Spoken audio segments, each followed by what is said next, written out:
From The Hague to Berlin and tonight to Brussels. If the Prime Minister was hoping, though, for a diplomatic breakthrough, she will be disappointed. The message from Europe is consistent. The substance of the Brexit deal will not be changed. The deal is the deal. Take it or leave it. And while Mrs May was on that grand tour of Europe, angry Tory MPs here at Westminster were plotting how best to remove her. We're told the rebels are feeling more bullish tonight, that this time they will force a vote of no confidence in her. The European summit, which comes at the end of this week, could be her last chance to save her political career. Speaking in the last hour, the Prime Minister said she is determined, however, to press on. The deal we've negotiated is a deal that honours the referendum, it honours the result of the referendum, and it's the best deal available. Indeed, it's the only deal available. And the backstop, which is the issue that Parliament has raised, the backstop is a necessary guarantee for the people of Northern Ireland. And whatever outcome you want, whatever relationship you want with Europe in the future, there's no deal available that doesn't have a backstop within it. But we don't want the backstop to be used, and if it is, we want to be certain that it is only temporary. And it's those assurances that I will be seeking from fellow leaders over the coming days. Let's speak to our chief political correspondent, Vicky Young, who is in the BBC Westminster studio. And Vicky, the problem is that the 585 pages of the Withdrawal Act, or the withdrawal deal, are essentially legally binding. Whatever the European Union could offer her would be fine words, nice smelling candles, however you want to put it. It's not going to change the feeling over here across the road that this is going to trap the UK indefinitely in that backstop. Yeah, I mean, she definitely needs more than just a few words and a bit of window dressing, because, frankly, the DUP and Conservative MPs are just not going to fall for that. But there is talk of something, slightly different, a protocol alongside the withdrawal agreement. I think everyone accepts that the withdrawal agreement is not going to be renegotiated and opened up. But if you could put something next to that to talk more about how the UK would get out of the backstop. Now, the way we get out would be because a trade agreement has been delivered. Now, what Tory MPs fear is that the EU would drag its feet over that. If they can have something alongside it which talks about those best endeavours but makes that a bit more legally watertight, then that could be something that could be used by the UK when it goes to this arbitration panel. That's the kind of thing people are talking about. It has happened previously in other occasions. So that, I think, would be enough for some, but maybe not enough for all, and that's always the problem, is the numbers. And the other numbers tonight everyone's looking at is whether enough Tory MPs have finally decided to put those letters in, those 48 letters, to call a vote of no confidence in the Prime Minister. Yeah, Vicky, so she's over in Europe trying to put out fires there. She clearly needs to put out fires, though, at home. I guess, Margaret Thatcher might have been the person that could tell her it's a risk being abroad when there is a leadership competition going on back at home. Does she need to hot-foot it back to London to deal with the crisis that's going on in the building behind you if she wants to stay on as Prime Minister now? Well, it does feel slightly different. I mean, I know we've been here before, and a few weeks ago everyone thought that they'd reached this 15% of Conservative MPs that can trigger this vote of confidence in her. But tonight it does feel as if they're possibly getting closer to all of that. They sound a little bit more confident, those on that particular wing of the Conservative Party. They're meeting tonight in the House of Commons once again, because they feel that it's now not just about changing the policy. They don't think that Theresa May will change the policy. They think it's time to change the person. Now, again, what their alternative would be to that is another matter. And of course, it isn't just a case of getting 48 people. There then is a vote of all of Conservative MPs, which she would need to win. I think the problem now, even compared to 3 weeks ago, that would look more difficult because of that decision to pull that vote, which, looking at the clock, we would have been 5 minutes away from one of the most momentous political and parliamentary occasions in a very long time. But of course, her decision not to go ahead with that has angered very many people. They think she's just trying to buy time to keep herself in the job, and I think some of them will be hoping that they can move against her and try and install somebody else. But there are others in the party saying that would be utter madness at this time. Changing the leader changes nothing, because of course that parliamentary arithmetic doesn't change.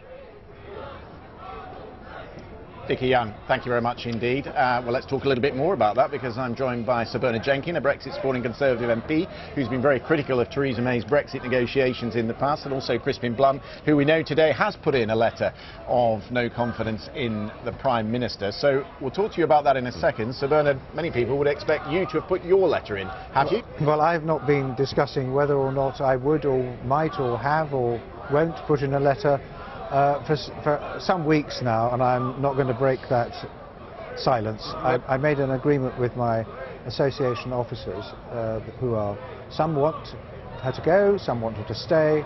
I don't want to be a divisive force by saying I'm doing one thing or the other. So, and I presume, Crispin, you would say, well, if not now, when? Well, I put my letter in some time ago when the withdrawal agreement was published. And after yesterday's ending of the debate and suspending of the debate, for me, at the moment, I thought we need to encourage colleagues over the line, which is why I thought I would go public, just to nudge colleagues over and make clear to them they can do exactly what Sir Bernard has chosen to do, is keep the matter entirely private. And whether Sir Bernard do you think they've got the 48 though tonight? Because that's the rumour that is swirling around. I've no idea. Nobody knows. Whoever is briefing it up, they don't know either. The only person that knows is Graham Brady. And that's one of the virtues of our system. I think it's probably globally unique that we place trust in one person then to manage this process. Okay. But Crispin Blunt, isn't the problem here not so much the leadership of the Conservative Party, that whoever you replace Theresa May with is still not going to be able to find a single plan that has that can command a majority in the House of Commons? That plan just doesn't exist, whoever is running the government. And that's where the government is going to have to be pretty steely over the months ahead to the 29th of March. If the government holds its nerve, we get to the 29th of March. If no laws are passed, the default position is that we leave and move to World Trade Organization terms. Everybody knows what those are. We suddenly have certainty for business. We know what our relationships are going to be, and they can only improve with the delivery of tariff-free trade, for example, and of course immediately getting into free trade negotiations, both with the European Union and anywhere else in the world that would want to negotiate with us. And that is the default position. And of course, the government could be brought down, and colleagues are going to have to think very long and hard about whether they want to roll the dice on a Jeremy Corbyn government. Right, is that the risk you're prepared to take, Bernard Jenkins, that you have a leadership challenge at this particular moment with 108 days left to go in the negotiating process, and you end up with the government being brought down, possibility of a general election, possibility of Labour taking over? Are you prepared to do that? I'm not prepared to cause a general election, and there is absolutely no need for a general election unless the House of Commons withdraws its confidence from the Prime Minister. There are only two routes to a general election now under the Fixed Term Parliaments Act. Either the House of Commons refuses to give a Conservative government confidence under any circumstances, whoever is leader, or two-thirds of Parliament, House of Commons, votes for a general election. It's quite possible to have votes of confidence outside the terms of the Fixed Term Parliaments Act. That would be a parliamentary means of forcing a change of Prime Minister, but that does not invoke the process under the Fixed Term Parliaments Act that might cause a general election. Since we've got this Fixed Term Parliaments Act, the general election scenario in circumstances like this is far, far less likely. And I don't think there's a majority in the House of Commons in favour of a general election, so it won't happen. Hypothetically speaking, let's say that there is a vote of no confidence in her and that she doesn't win it. Is now the best time to do it because Parliament is going into a recess? The Conservative Party would have a couple of weeks either side of Christmas to get things in order and maybe come back and start business again in January. I mean, if there was a window to do it, is now the time? I think you've made a perfectly reasonable point. And what we need is a degree of certainty about the direction of travel, that we're going to get to the 29th of March, that we're going to manage the implications of leaving with no agreement, and to make clear to our European Union partners that we want this to be a cooperative process, that they need to engage in it. And now it's crystal clear that the withdrawal agreement is not going to change. It would have gone down by 250 votes today had it been voted on here in the House of Commons. And we now need to take no for an answer from our European Union partners and plan to move to World Trade Organization terms and make that process as straightforward as possible. And we've got £39 billion to help encourage them to make sure that that process is as stable and as sensible as possible. Okay. So Crispin Blunt and Sir Bernard Jenkins, thank you very much for joining us. Thank you. Thank you. Well, we're going to talk to Helen Thomas, who is a former advisor to George Osborne, in a short while. We're just going to shuffle some people out and put her into the spot. Just talk about what's gone on here today, Cathy. I mean, what strikes me, just listening to the sort of noises that we get from Europe, is that they are equally as frustrated as the MPs that we've seen in the House of Commons, because they imagined that there would be a vote, that maybe that would take some of the fire out of the situation in the House of Commons. They come back, talk about it at the summit, and then they go back in January and probably people would get around it. But they feel in Brussels as though she has in some way short-circuited that, and that is why frustrations are there among European leaders as well. Well, there has been... what strikes me from here, you know, looking at it from here, just the level of exhaustion, not just there in London, between members of the Conservative Party amongst themselves, in Europe, in the British population, with 108 days to go. It's just this need for the country to find some kind of resolution to this after 2.5 incredibly painful years, and clearly this week no sense that that resolution is very much closer. No, and in fact, there's more turmoil ahead. I think, as Vicky said at the top, you know, there is a feeling that she's playing for time. I hope she can ramp up the pressure, and then the Remainers and the Brexiteers fall into line. But the problem is, when you create that time, you create space for those who don't want you in post, and that's what we've seen. Anyway, there has been this emergency debate across the road in Westminster today that was called by the opposition and by Jeremy Corbyn. He accused Mrs May of being the runaway Prime Minister, traipsing around the continent, he said, in pursuit of warm words. Mr Speaker, if the Prime Minister comes back with nothing more than warm words, then she must immediately put her deal to the House. No more delays, no more tricks. Let Parliament take control. Jeremy Corbyn there in the House of Commons. Let's go to Brussels. Gavin Lee is there for us. Gavin, doesn't look like she is going to get what she needs, which is some kind of legally binding change to withdrawal agreement that she could then sell both to the DUP and to Brexiteers back in London. No, she's got no chance of that. Nada, rien. That's not going to happen in a legal text. I mean, that is the firm copy and paste. Yeah, I mean, the copy and paste response is the same, whatever language you use, from all of the other leaders. You cannot negotiate the text. So my understanding is where Theresa May wants change here, in layman's terms, if you can get there, is that she wants to, basically, for the next 2 years, while they're in this transition period, she wants to be able to say, if they haven't found a solution to prevent a hard border on that 300-mile stretch between the Republic and Northern Ireland, rather than the backstop, this insurance policy where Northern Ireland stays in the customs union and therefore is separate from the UK, the UK Parliament may get a vote. Now, that's our understanding from the diplomats involved in some of those whistle-stop tours today of Holland and Germany. It's whether she can get it. And Donald Tusk, the head of the European Council, tweeted about half an hour ago and said, "We don't know about a solution, we will try, but the question is how." And I think we're all asking the same thing ahead of the EU Council summit on Thursday. OK, Gavin Lee there in Brussels. Thank you very much for the moment. Well, with me here is Helen Thomas, a former advisor to George Osborne. We just heard from Crispin Blunt here, who said if you're going to call a vote of no confidence in the Prime Minister, now is the time to do it, before the recess and with the Christmas break in the offing. Well, the timeline is incredibly tight for anything to happen. Obviously, it's only a matter of weeks before actual Brexit Day, let alone the situation we're now in, where there is really no leadership, frankly, on any side.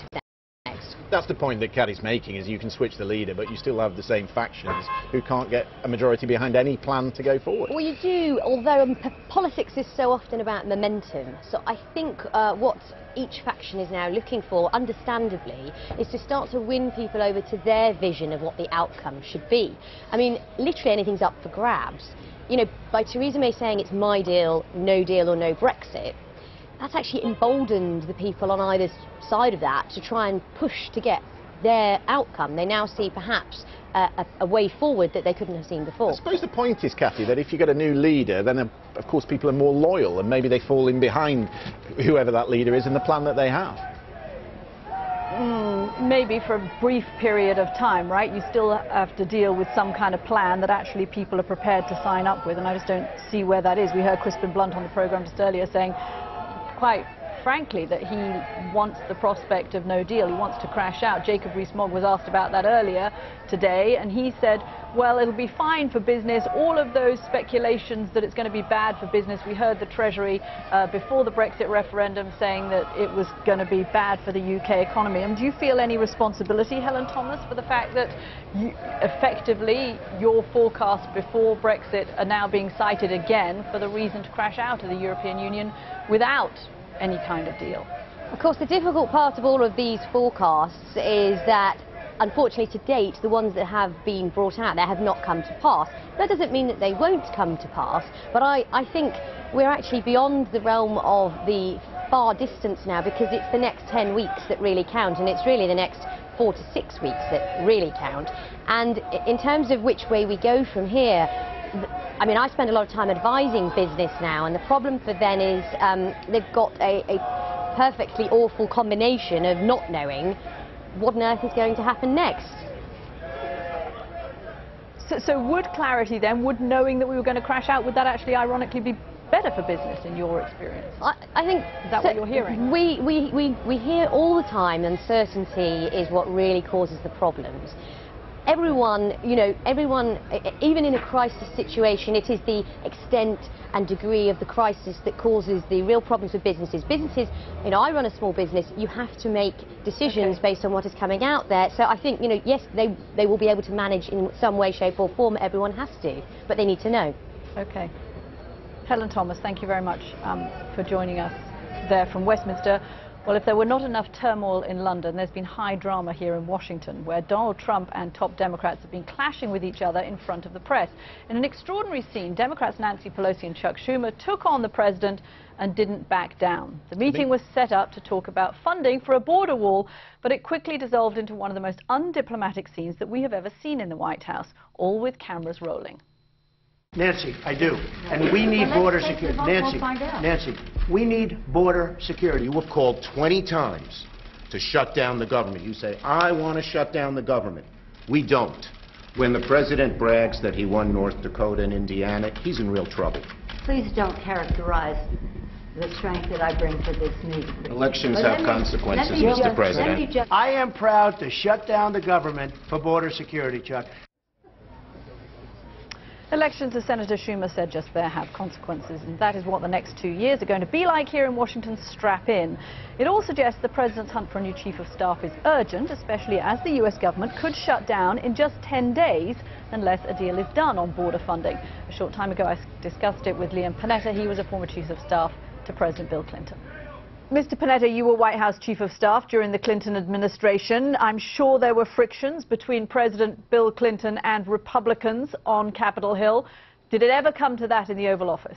Not in my experience, and frankly, you know, I've served under 9 presidents in this country. I have never seen a president engage in a shouting match with the leadership from the Congress before the press corps. That simply has never happened as far as I can remember. It's great political theatre.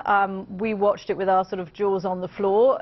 Does it matter, though, for the country? I think it's of concern because, you know, when you have the president and the leadership yelling at each other, it's an indication that those who are responsible for governing the country are finding it extremely difficult to do. And, you know, I know the president likes that kind of approach, but it really is not very effective if you're serious about trying to resolve differences and be able to govern the country.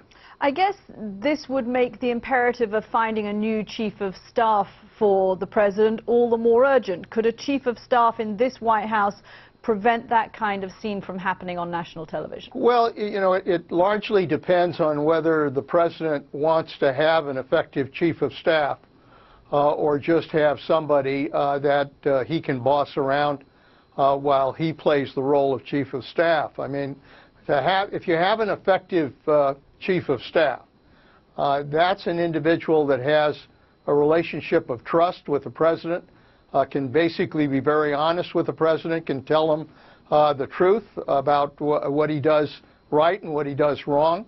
And also, normally presidents are willing to accept a certain amount of discipline from a strong chief of staff. I'm not sure this president wants to develop that kind of relationship with the chief of staff. This is a president who basically likes to be his own chief of staff. So I think he's going to find it difficult to get somebody who can be strong in the position that chief of staff is all about. I don't know if the president has, picked up the phone and called for your counsel, Mr. Panetta, but were he to do so, even if he doesn't want one, would you advise him to get one, given the next 2 years that he faces here in Washington? Yeah, absolutely. I think it would be very important if this president wants to be able to have any kind of agenda accomplished over these next 2 years, that he really does need a very strong chief of staff who can not only organize and run a disciplined White House that provides the kind of policy-making decisions to the president that he needs, but in addition to that, have a chief of staff who can deal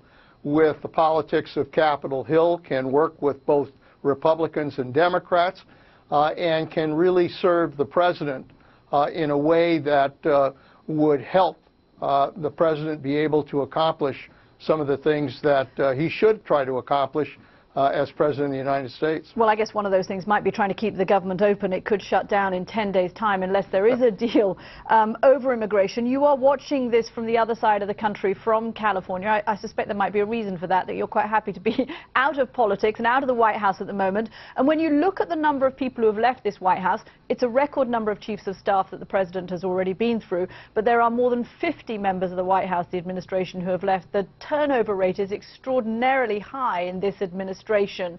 Are you concerned about the ability to govern effectively in Washington here at the moment?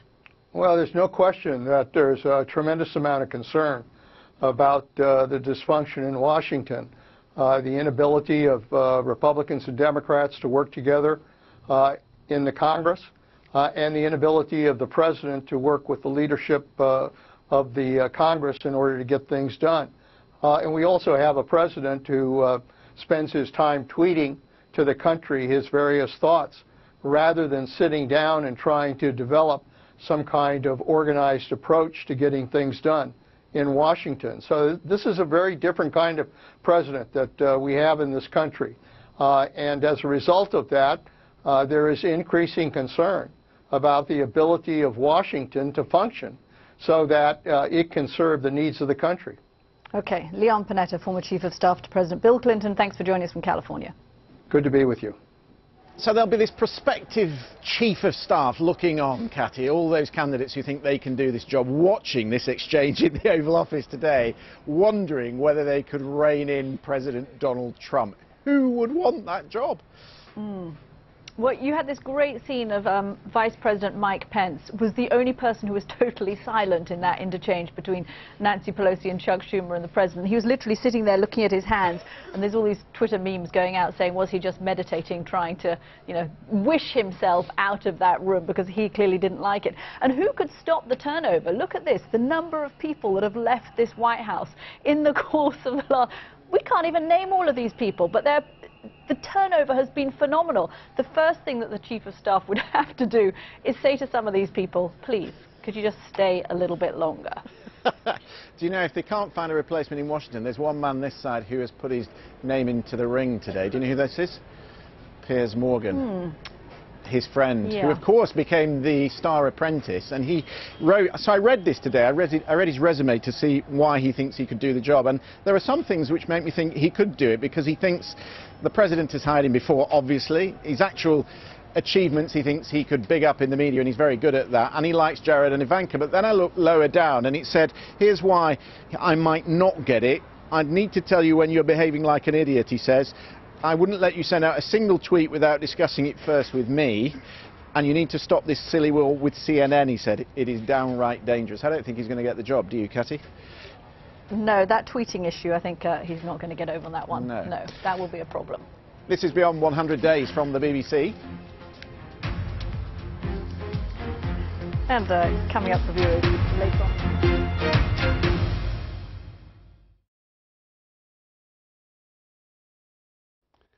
Hello. It certainly looks like our weather's taken a turn for the quieter at the start of this week, but the winds are going to pick up as the week now goes on, and it will feel colder as a result. But, well, let's just savour this beautiful view of the sunset in West Yorkshire today. Now, we've seen one weather front come in and grind to a halt across the UK. Here comes another as we go through tonight. The reason they're grinding to a halt, high pressure in Scandinavia, blocking them from heading any further east. So we end up with a lot of cloud across the UK, a bit of patchy rain, and as the next weather front comes into southwest England, Wales and Northern Ireland, some outbreaks of rain as we go through the night. Now, where we are clear overnight, and that's particularly towards eastern parts of England, there will be some here getting close to freezing for a touch of frost, but for many of us, we are a few degrees above freezing. Some fog patches are possible as well, where it's coldest overnight. Into tomorrow then, and 2 weak weather fronts across the UK, so areas of cloud, some patchy rain, more especially towards the east of Northern Ireland, westernmost parts of Scotland, West Wales into Cornwall and Devon. There will be the further east you are, particularly across the eastern side of England, increasing sunny spells through the day. Now the breeze does start to freshen a little, it'll feel a little chillier than it has done today, but it's really as we go into Thursday. High pressure, there it is in Scandinavia, it's around that we get a stronger southeasterly wind, importing colder air, and it feels colder still with the strength of the wind on Thursday, so wind chill becomes more of a factor. Now, there will be a lot of dry weather around, maybe the odd light shower here and there, and there will be some sunny spells, but I think the thing we'll notice most about Thursday is the strength of that southeasterly wind and how much colder it will feel than these temperatures might suggest. Now, they've already come down a bit because I mentioned already we have colder air coming in, but because of the strength of the wind, it'll feel colder still. It'll feel like it is closer to freezing. Now, that wind is a little lighter by the time we get to Friday. Still, though, it is chilly, plenty of dry weather around. But then as we go into the weekend, notice the change here. The winds pick up again. For some of us, it turns a bit milder. But the main thing to talk about going into the weekend is the real mess of a weather system coming in from the Atlantic. So windier weather, but wet weather pushing north and east and into colder air on its leading edge. There could be a bit of snow. We'll keep you updated.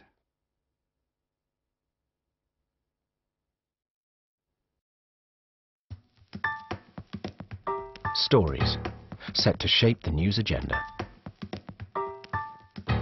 Headlines freshly written. Original perspectives on the day's unfolding narratives. See the bigger picture as it emerges. The Papers, weeknights at 10:40 on the BBC News Channel. Follow the story, whatever you're doing, wherever you are. You can follow every moment in depth with BBC News. Get the full story at bbc.co.uk/news. Get the headlines as they happen with the breaking news alert. And keep up with events by watching the BBC News Channel in the app. Follow the story wherever you are with BBC News.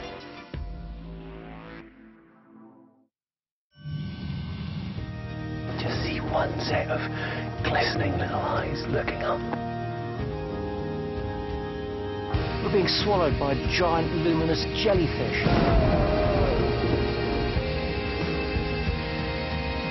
They're just tears of pure joy because it is so beautiful. Oh, aren't they gorgeous? Grizzly Bear Cubs and Me starts next Tuesday at 9 on BBC Two.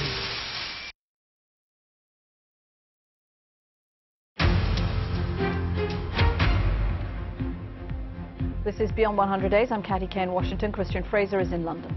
Our top stories. The President of the European Commission, Jean-Claude Juncker, says there's no room at all to renegotiate the Brexit deal with the UK, but he said there could be clarifications. President Trump clashes with Democratic leaders in the Oval Office. A White House veteran stresses this is not normal. I've served under 9 presidents in this country. I have never seen a president engage in a shouting match with the leadership from the Congress before the press corps. Yeah, and coming up in the next half hour, tough questions for Google's boss on Capitol Hill. Sundar Pichai tells Congress that his company steers clear of political bias. Jamal Khashoggi and a group of other journalists who have faced death or imprisonment for their work have been named as Time's 2018 Person of the Year.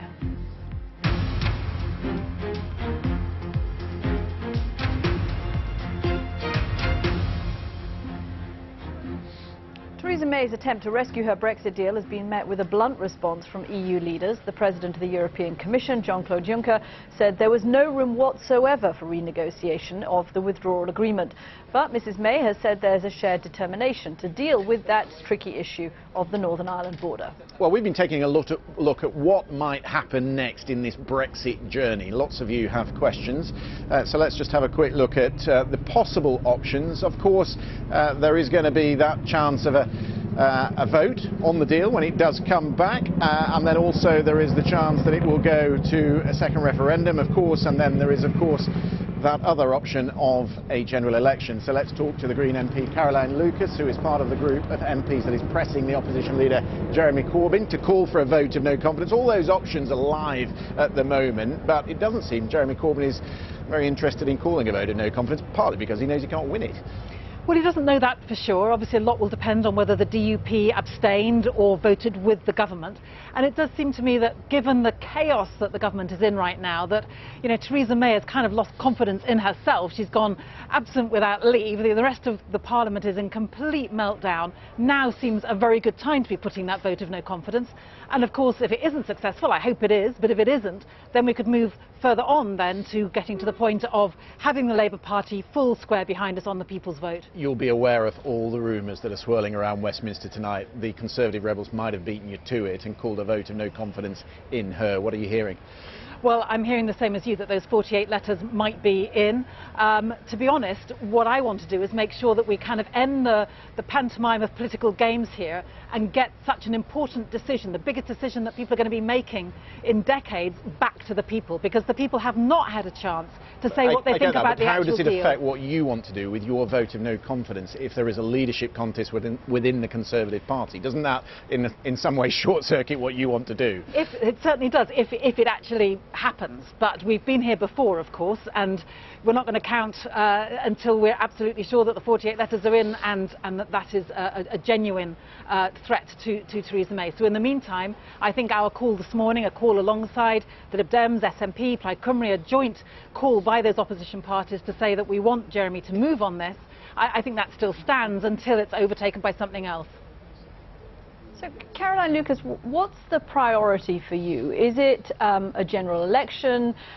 Is it amending the withdrawal agreement? Is it a second referendum? What is it that you want? What's your end game here? Well, let me say that if there is a vote of no confidence in the government, I would welcome that and I would obviously vote against the government. But I think this issue of Brexit actually goes beyond the different political parties, to the extent not least that at the moment it looks as if the Labour Party would have some form of Brexit in its manifesto, so a general election wouldn't help us to resolve the issue specifically of Brexit. And for that reason, I think it's all the more important that we do have that people's vote, that this issue that goes back to the people, because this will be their first opportunity to actually vote on the facts.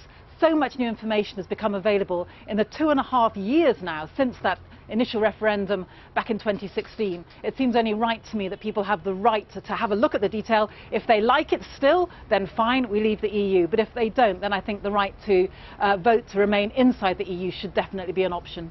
Caroline Lucas, thank you very much indeed for your time.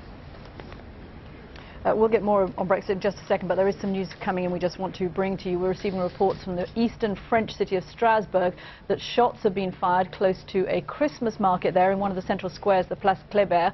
Police apparently have cordoned off the area and trams have been stopped as well. There are unconfirmed reports, by the way, that 2 people were seen lying on the ground. So shots fired in Strasbourg near a Christmas market. We will bring you more on that as soon as we can get it. Yeah, actually, I have been to that Christmas market, Cathy, many years ago. It's not far, actually, from the European Parliament. You seem to have disappeared. You've done a miraculous thing, Christian. Yeah, you were. They're trying to fade me out of this programme. You weren't in Westminster. It's a bit like Harry Potter. Yeah, no, I was just saying that I have been to that Christmas market. You disapparate. Oh, look, there you are. Back your magic. I was just going to say, though, I have been to that Christmas market. It's not far from the European Parliament. It's quite a busy Christmas market this time of year as well. And, of course, a lot of people who work for the European Union in that city as well at this time of year. And they do visit that market. Yeah, so we may be able to get some reaction from Strasbourg shortly. We will bring you that. Joining me here on the stage is Anna Menon from the UK in a Changing Europe, who's probably been watching what's been going on across the road with some sense of bewilderment over the last 2 days. days? Well, absolutely. On one level, nothing's happened. On another level, everything seems to be happening all at once. You have, as you just heard, a vote of no confidence being planned in a Prime Minister who might face a leadership challenge within her own party. So the whole thing is incredibly hard to follow. One of the things that really surprised me is a BuzzFeed report which seems to ring true, that said today that she'd actually agreed to pull this vote on Sunday night when she was speaking to European officials, but hadn't told her own cabinet colleagues, including Michael Gove, her senior Brexit colleague, who then went out on the Today programme Monday morning to say 100% the vote was going ahead. I mean, how is that a way to manage your cabinet? Well, I mean, I'd heard a slightly different story, which is that everyone knew, but people were still going out because they had no firm orders not to. I suppose they were leaving it up to her to break it, and there was nothing else they could do in the circumstances. I suppose Amber Rudd came closest to being diplomatic about it when she was actually said, if the vote was going ahead, she said, I hope so, which is the closest anyone came to intimating that the Prime Minister was about to do what she did.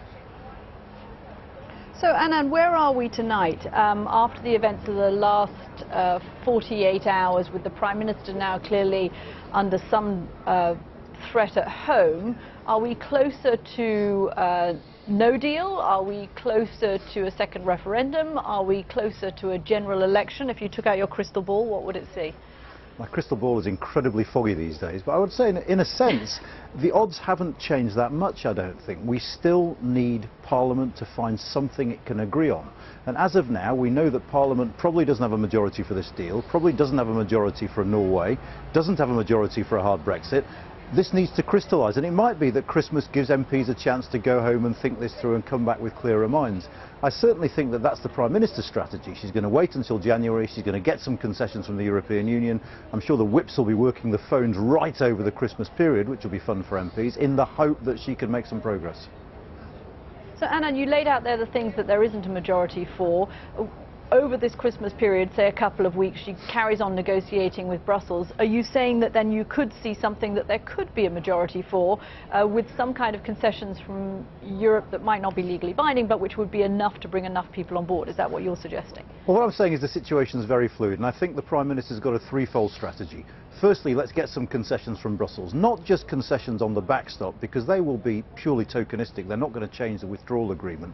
What I think she also needs is some kind of clear statement from Brussels that all those people in the House of Commons who are claiming they could negotiate a better deal are actually wrong, that this is the only deal the EU is willing to give, and anyone who thinks there's a better alternative is kidding themselves. Then she wants to put pressure on MPs to say this is the only deal on the table, and she hopes that by January, because of the pressure of the ticking clock, because the 29th of March is getting ever closer, it will focus minds and make people think in terms of this deal or the danger of a no-deal Brexit. We're talking a lot about the Conservative Party tonight, Anna. There is one thing that you could say about the Labour Party, and that is they are confused too. Alistair Campbell, former spin doctor, of course, on the Labour side, said last night, if you had a general election, Labour would be campaigning for Brexit. If there was a people's vote, they would be campaigning against Brexit. I mean, that tells you everything about the Labour policy. Yeah, I mean, the Labour Party, like the Conservative Party, is profoundly divided over this. Up to this point, what I'd say is the Labour strategy has been effective. They've done what all good oppositions do. They've said to the government, your policies are no good, we've got better policies, we're not quite ready to tell you what they are yet. Yeah. I mean, that's, as he said, if you ride two horses, eventually absolutely, you do the splits. But as the moment of truth arrives, and I think the Labour policy over these next few weeks is going to scrutiny. And what will become clear is this notion that we're in a customs union with a say over trade deals. We're not in the single market, but we have the benefits of the single market. Is fantasy.